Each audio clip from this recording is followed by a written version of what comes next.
은혜 가운데 승리하시며 살아가시는 우리 모든 성도님들이 되시기를 예수님의 이름으로 축복합니다. 오늘 봉사위원회 헌신 예배로 이렇게 예배를 드리고 있습니다. 봉사위원회에는 봉사부와 봉사부는 여러분들 식사를 맛있게 드실 수 있도록 무더운 여름에도 또 추운 겨울에도 주방에서 애쓰시는 우리 봉사부, 또 장례부도 있습니다. 장례가 나면 5분 대기조죠. 어디든 가야 됩니다. 뭐 땅끝마을이든 제주도든 장례가 나면 가야 되고요. 또 구제부도 있습니다. 저와 여러분 어려운 성도님들이 우리 교회에 참 많이 계시거든요. 그분들을 보이지 않게 또 도와드리는 분들이 계시고, 또 의료봉사부, 몸이 아픈 분들을 위해서 이렇게 몸을 잘 돌봐드리는 우리 그런 분들도 계십니다. 봉사위원회 헌신 예배하니까 제가 생각나는 게 하나 있는데요. 교회 일을 하면서 참 많은 성도님들을 만나게 되잖아요. 여러분들을 거쳐가고 또 만나게 되고 인사도 드리고 이렇게 하는데, 어떤 분은 신방 가겠다고 했는데 댁에 가보니까 주무시고 계시는 성도님도 계셨고, 또 어떤 분은 저한테 와서 막 불같이 화를 내시는 분도 계셨고, 그런 분은 죽을 때까지 잊지 못할 것 같아요.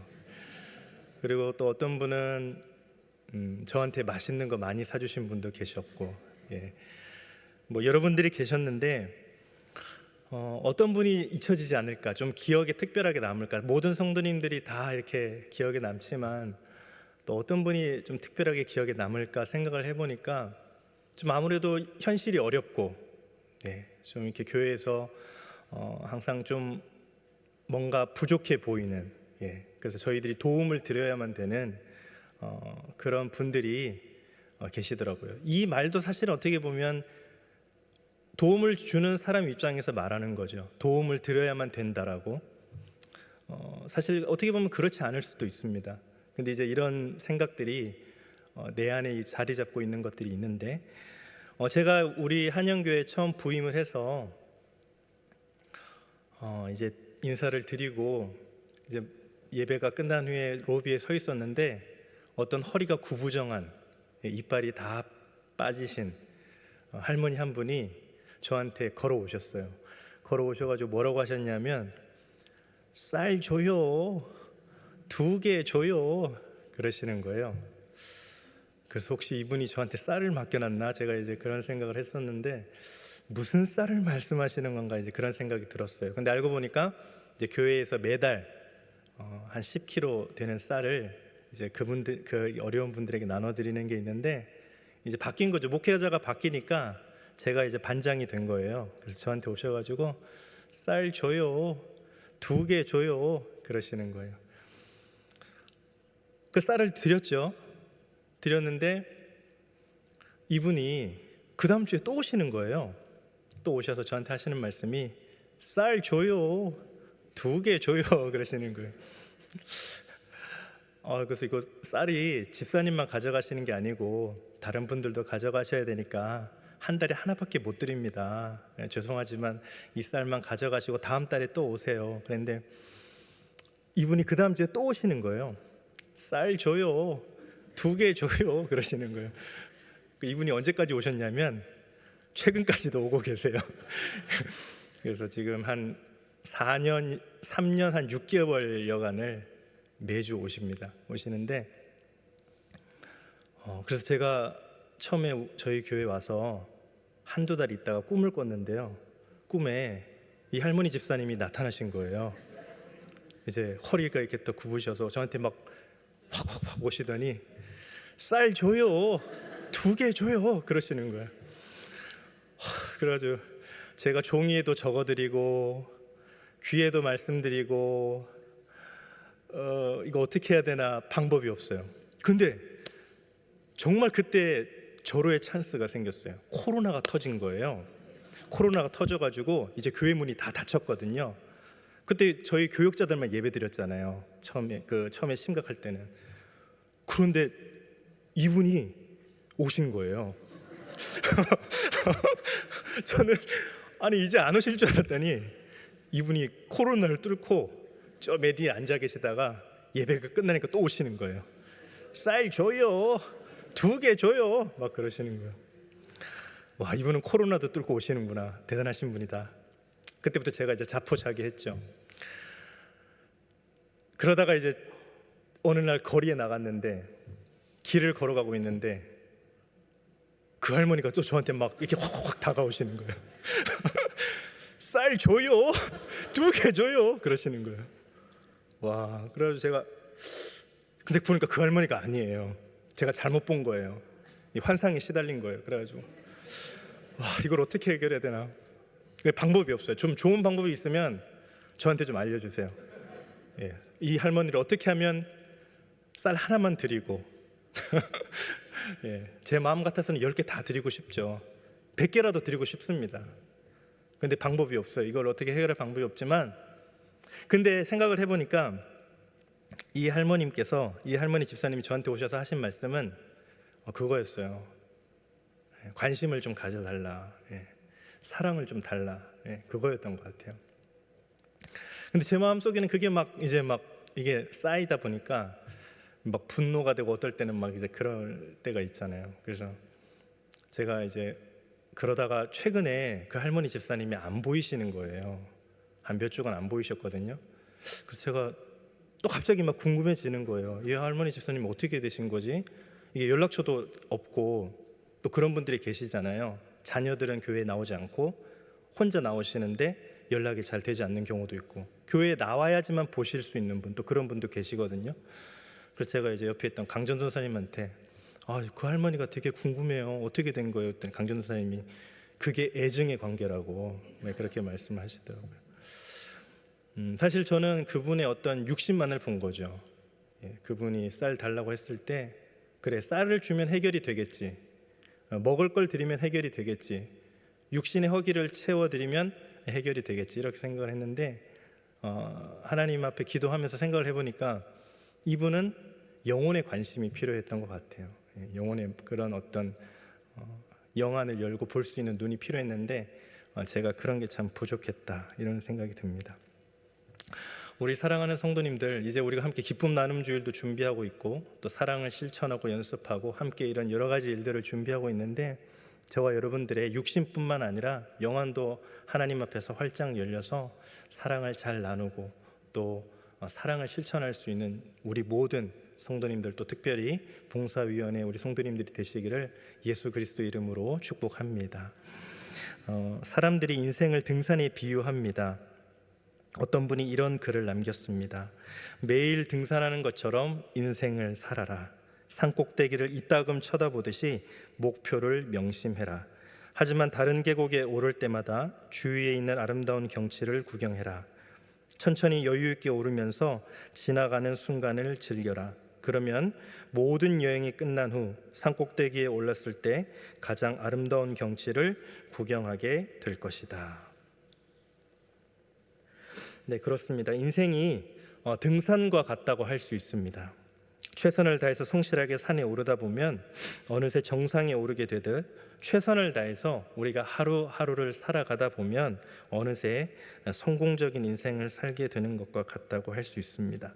그래서 성공적인 인생을 살려면 어떻게 산을 오르느냐가 중요하다고 할 수 있습니다. 성경도 우리의 신앙을 산에 오르는 것과 같다라고 말씀을 하고 있는데 그런데 인생을 등산과 비교할 때와는 강조점이 다릅니다. 어떻게 산에 오르느냐보다도 더 중요한 것이 있다고 말씀합니다. 바로 어느 산에 오르느냐가 중요합니다. 올라야 할 산이 있고 올라서는 안 되는 산이 있다는 것입니다.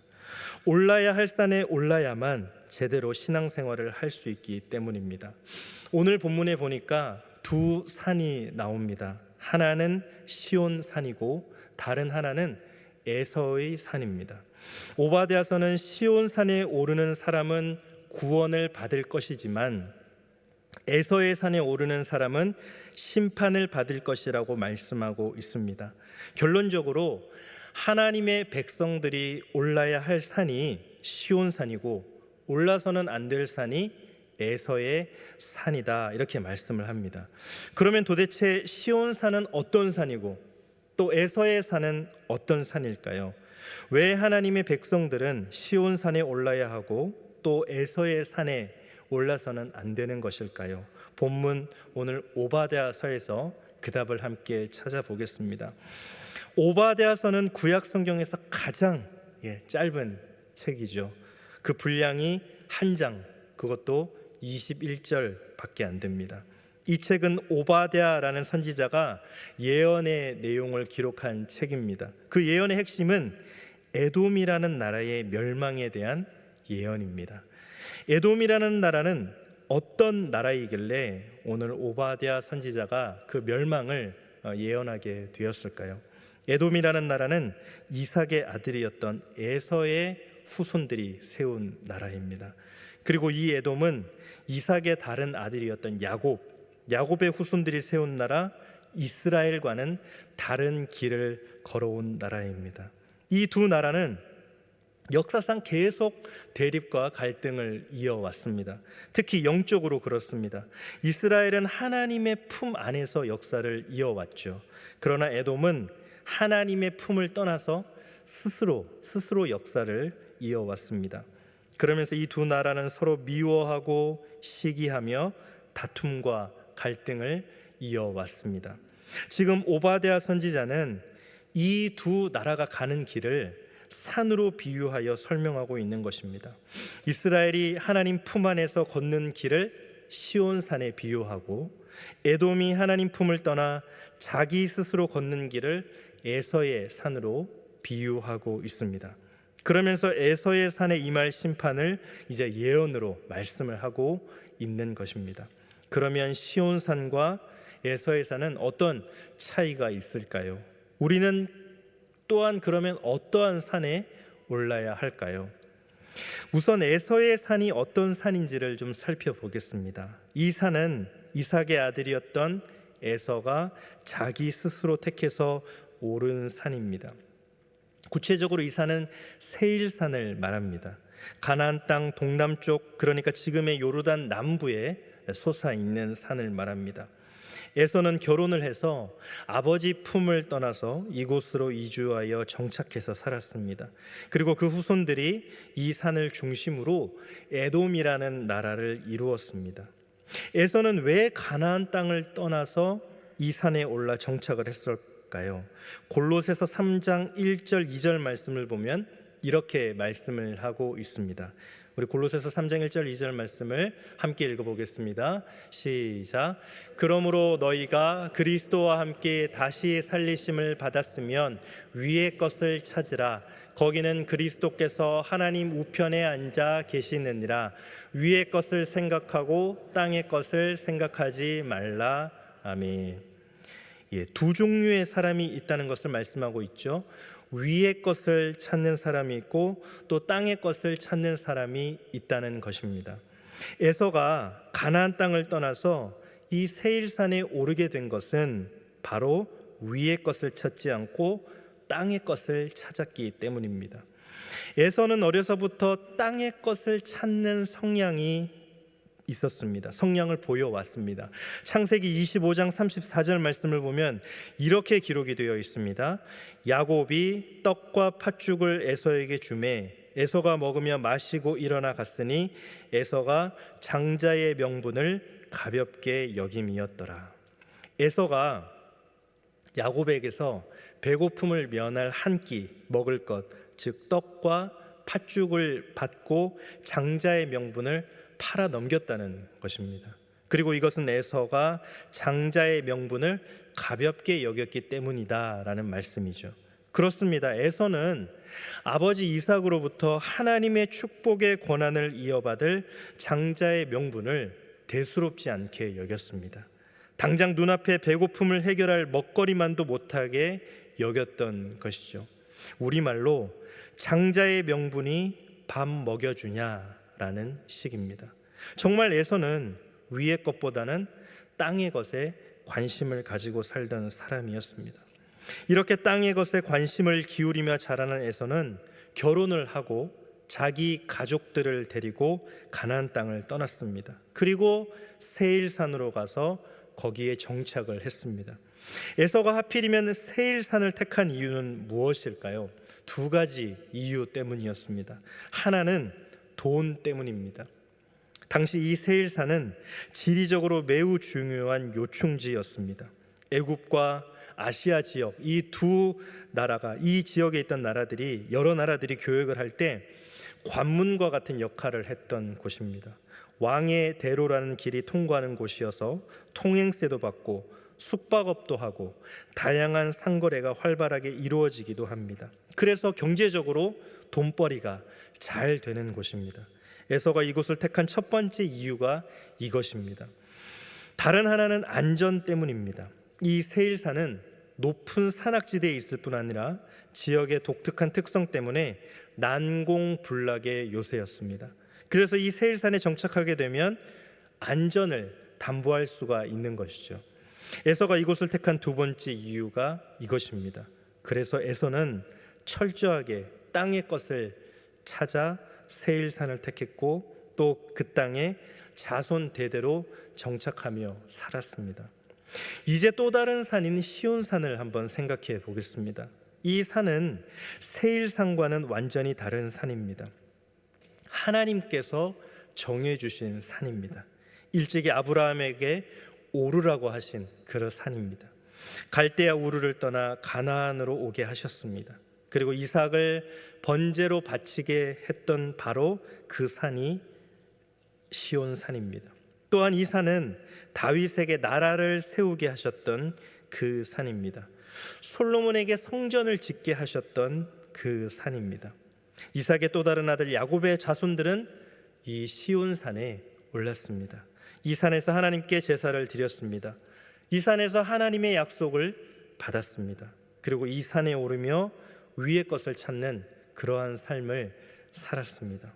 비록 이 시온산은 돈이 되는 산은 아닙니다. 안전을 담보해 주는 산도 아닙니다.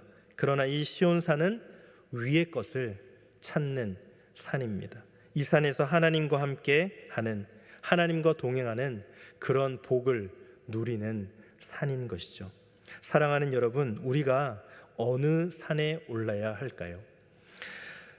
두 번째는 화목을 쫓는 산입니다. 본문에 보면 오바댜 선지자가 이제 에돔의 멸망을 예언하고 있습니다. 오바댜 1장 10절을 보면 이렇게 말씀을 하고 있습니다. 우리 같이 한번 읽어보겠습니다. 시작. 내가 내 형제 야곱에게 행한 포악으로 말미암아 부끄러움을 당하고 영원히 멸절되리라. 아멘. 오바댜 선지자가 에돔이 멸망하게 될 결정적인 원인은 형제인 야곱에게 무엇을 행했다고요? 포악을 행했기 때문이다라고 말씀합니다. 여기서 이스라엘 백성을 이스라엘이나 유다라고 하지 않고 뭐라고 부르냐면 야곱이라고 부르고 있습니다. 에돔 사람들에게 이스라엘 백성들은 형제다라는 것을 강조하기 위해서입니다. 이삭의 아들 에서의 후손인 에돔 사람들과 이삭의 다른 아들이었던 야곱의 후손인 이스라엘 사람들이 형제라는 점을 강조하기 위해서입니다. 에돔 사람들은 이렇게 형제인 이스라엘 사람들에게 포악을 행했다라고 말씀을 합니다. 다른 말로 에돔 사람들이 이스라엘 사람들에게 계속해서 못된 짓을 저질러 왔다는 것입니다. 실제로 역사를 살펴보면 에돔은 이스라엘 백성들이 힘들고 어려울 때 도움을 주기는커녕 못된 짓을 해왔습니다.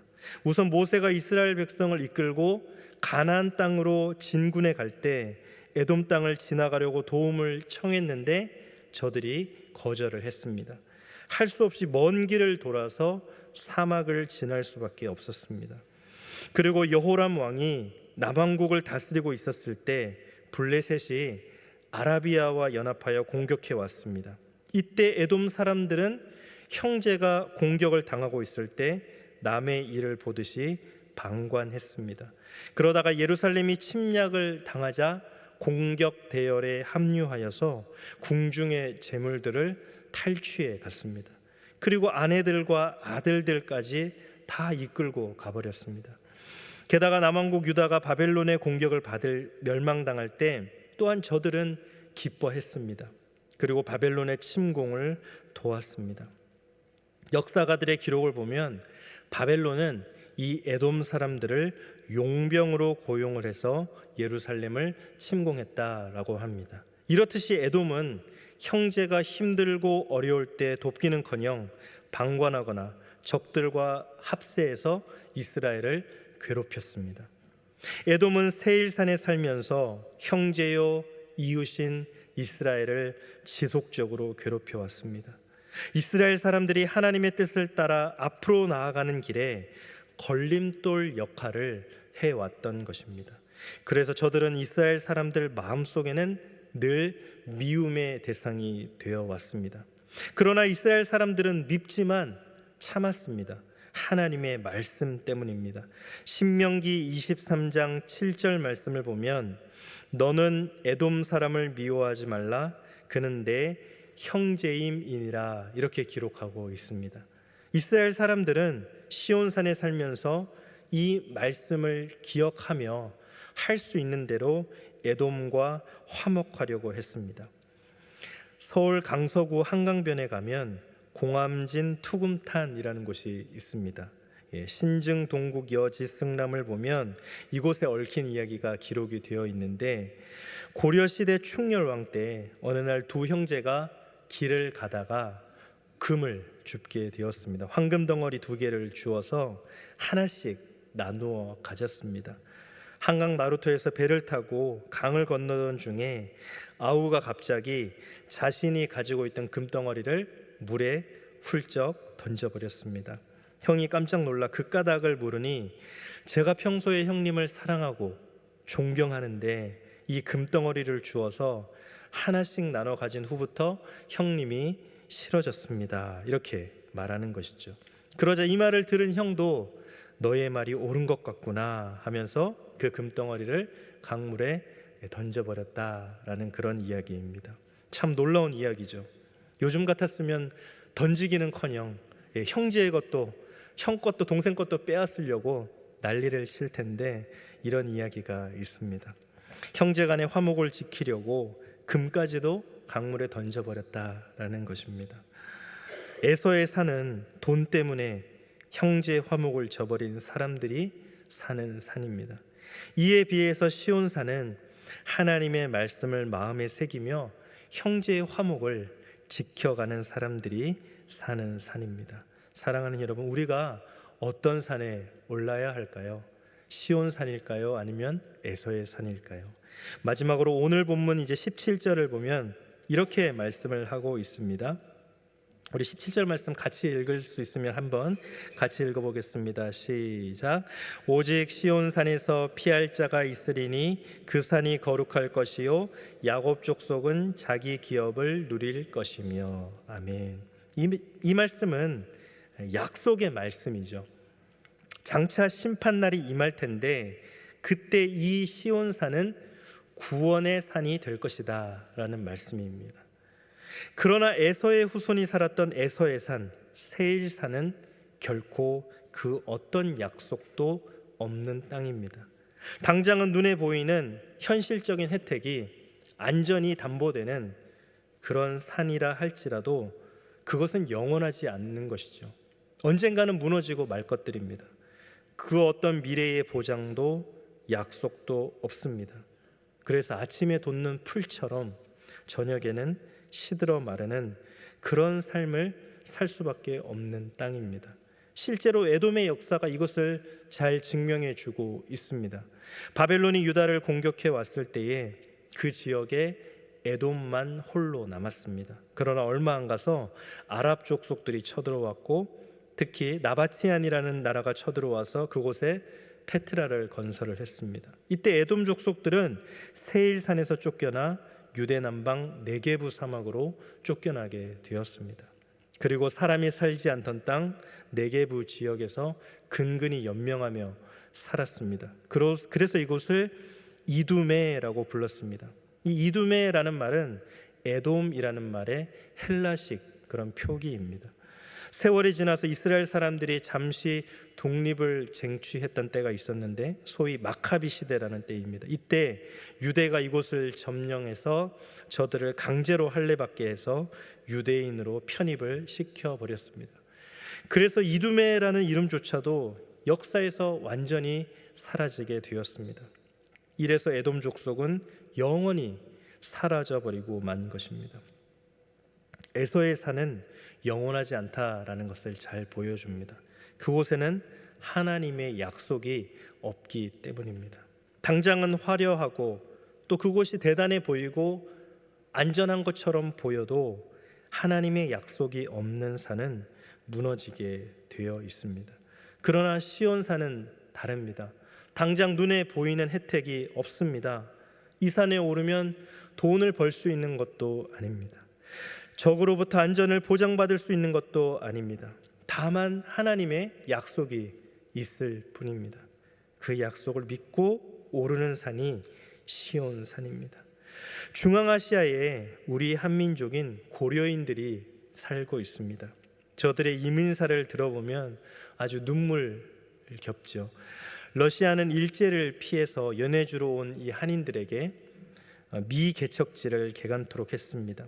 개간이 끝나자 1937년에 연해주로 정착해 살고 있던 한인들을 재산을 몰수해서 강제로 중앙아시아의 타슈켄트로 추방을 해버렸습니다. 이때 한인들은 밀, 귀리, 완두콩 같은 씨앗들만을 가지고 이 중앙아시아의 허허벌판으로 가게 되었습니다.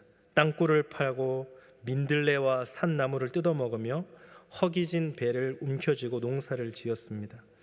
저들이 가지고 간 그 씨앗 안에서 미래에 대한 약속을 믿고 죽을 힘을 다해 농사를 지었고 정말 가을에 풍성한 열매를 맺게 되었습니다. 추수를 하게 되었습니다. 그래서 저들이 중앙아시아에 성공적으로 정착을 하게 되었습니다. 현지의 원주민들은 처음 보는 곡식에 눈이 휘둥그레졌고 비싼 값으로 그 곡식들을 사 먹었습니다. 그 후로 한인들은 고려인이라고 불리며 그곳에서 성공적인 삶을 살고 있습니다. 만일 한인들이 씨앗 없이 아무것도 없이 강제 이주를 당했다면 어떻게 됐을까요? 그 씨앗은 저들에게 약속이었습니다. 미래에 대한 약속이 되었던 것입니다. 결국 에서의 산에서의 삶은 씨앗 없는 농부의 삶과 같다고 할 수 있습니다.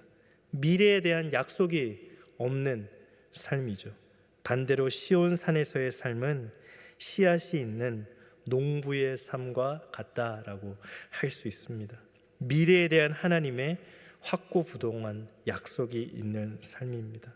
사랑하는 여러분, 어느 산에 오르시겠습니까? 우리가 예수 그리스도 안에서 복된 미래에 대한 약속, 나아가 저 영원한 나라에 대한 약속이 있는 시온산에 올라야 하지 않겠습니까? 오늘 본문은 우리들에게 어느 산에 오를 것이냐를 묻고 있습니다. 시온산이냐 아니면 에서의 산이냐를 택하라는 것입니다.